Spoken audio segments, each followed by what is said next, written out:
प्रभु यीशु मसीह के समर्थी नाम में आप सबको जय मसीह।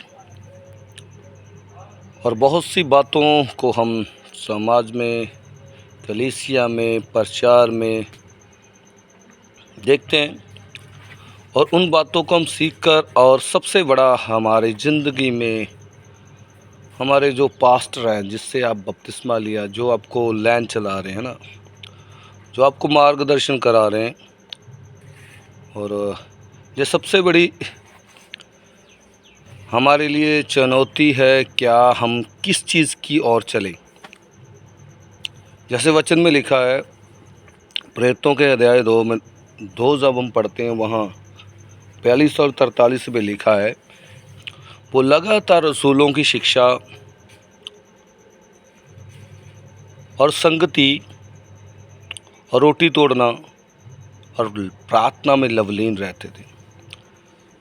शिक्षा, संगति, रोटी तोड़ना और प्रार्थना में लगातार बने रहना, ये हमारे लिए बहुत ज़्यादा ज़रूरी है। और आपने देखा बहुत से लोग जो आजकल प्रचारक की पदवी को लेना चाहते हैं, उपदेशक, अपोस्टल और सबसे बड़ी प्रॉफिट की पदवी को लेना चाहते हैं। वो चाहते हैं कि मेरा मार्गदर्शन जिसने कर दिया वो मेरा पास्टर है। जब यूहन्ना 6:43 में वहाँ से पढ़ते हैं आगे, वहाँ यीशु ने कहा, मेरे पिता की मर्जी के बिना मेरे पास कोई नहीं आ सकता। बाइबल का प्रचार, बांटना, लोगों में सुनाना, इसकी खुशखबरी सुनाना, प्लीज़। बहुत कुछ देख रहे हैं दुनिया में, बहुत कुछ समझ भी रहे हैं, क्योंकि समझ रहे हैं, किसी को बोल नहीं रहे, क्योंकि वचन में यीशु ने कहा, किसी के ऊपर दोष मत लगाओ। सेवकाई को देखकर कभी कभार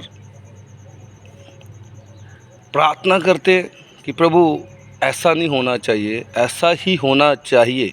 ये अच्छे दास हैं, कुछ अच्छे दास हैं, कुछ अपनी मर्जी से, मनगढ़ंत कहानियों से आगे आ चुके हैं। प्लीज़ परमेश्वर के राज्य के लिए भी लगातार प्रार्थना करें।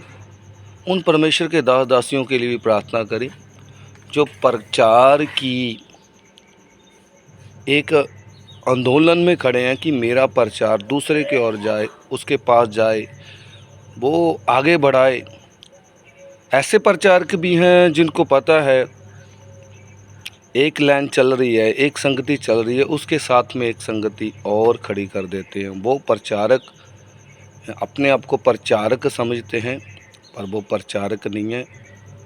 वो कि ऐसी रूह से खड़े हुए होते हैं, ऐसे एक आत्मा से खड़े होते हैं जो परमेश्वर के राज्य की रुकावट हमेशा बनते रहते हैं।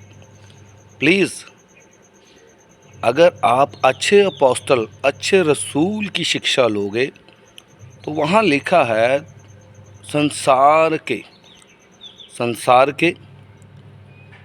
जब हम कुरिन्थियों में पढ़ते हैं, गलातियों में पढ़ते हैं, वहाँ लिखा है, अगर पहले अध्याय पढ़ोगे, संसार में उसकी मर्जी के द्वारा जो दुख तुम्हारे ऊपर आते हैं, उसे सहना कैसे है। शिक्षा में भी दुख है, संगति में भी दुख है, जब आप सही और ईमानदारी से चलोगे।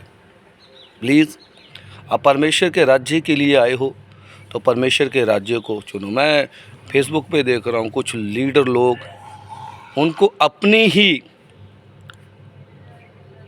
जो मनगढ़ंत एक राजनीतिक बनाई, परमेश्वर की राजनीति अच्छी नहीं थी भाई। उसको बनाने के लिए, उसको बनने के लिए आपको परमेश्वर को साक्षी मानना पड़ेगा, उसको अपना मानना पड़ेगा। प्लीज़ एक दूसरे के लिए प्रार्थना करते रहें और मानिए कि आप खुद अपने आप को जांचते हो कि आप सही हो, गलत हो। गलत आत्मा के पीछे ना चलना। वैसे ही इफ़ेक्ट डालिए, वैसे ही डिफेक्ट डालिए जैसे प्रेरितों के ऊपर था। पहला अध्याय, जब हम प्रेरितों के अध्याय पढ़ते हैं, 1:8 में लिखा है, सब तुम तुम पर पवित्र आत्मा आएगा, तुम समर्थ पाओगे। दुनिया के एक एक कोने तक वो तुम्हें गवाह ठहराएगा। अगर परमेश्वर ने आपको चुना है, अगर संगति में आपको रखा है, तो संगति में ईमानदारी से बने रहे। परमेश्वर आपको बरकत दे, खुदा आपको बढ़ाए। सबको जय मसीह।